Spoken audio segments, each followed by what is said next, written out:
Hello and welcome to Think About It, where we have two primary goals. One, to get you to think about it, and the other, to make more sense than Andy Rooney. Today I'd like to respond to Senator Obama's speech on race that he gave about a week ago, because in that speech he used a rather interesting phrase referring to the typical white person.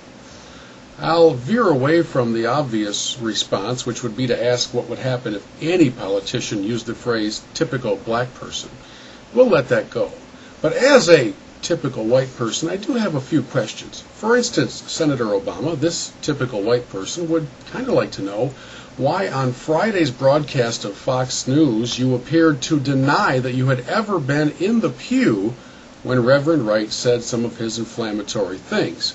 Yet when you gave your speech on Tuesday, you said, and I quote, "Was I in the pew for those things? Yes, I was." Seems kind of strange. This typical white person would also kind of like to know why you have refused to wear an American flag on your lapel throughout the campaign, yet when it came time to make a speech defining your stance on so many things, you had 8 American flags on the stage behind you. Apparently that symbolism and getting caught up in it was okay during a moment of intense scrutiny. This typical white person would like to know how long Reverend Wright's cruise is. Everybody who wants to talk to him on a news program keeps being told he's away on a cruise. Gilligan's cruise didn't last this long. This typical white person would also like to know what else it is we are supposed to be doing besides dancing poorly, because I think we need to clear something up.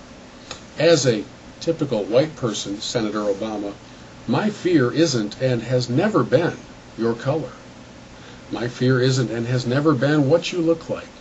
My great fear is what you stand for, your beliefs, your policies, as being the most liberal senator in all of the country. I would love to know why or how in the world you sat for 20 years in the pew of a racist pastor, yet claim to have never been shaped by his words, yet you've given speeches on how much words matter. This typical white person would love to know how it is you justify voting against the ban on partial birth abortion and voting against the Infant Born Alive Protection Act. In other words, if a child happens to survive an attempted abortion, you still don't want to protect that child. I don't know how you put your head on the pillow at night with that policy. And of course I'd love to know why you feel that government being in control of more of our lives would be better for any of us, but then again that might just make me a typical white person. By the way, it makes me very afraid, not of your skin, but of what you stand for. Think about it, Senator, if the words of a typical white person mean anything to you.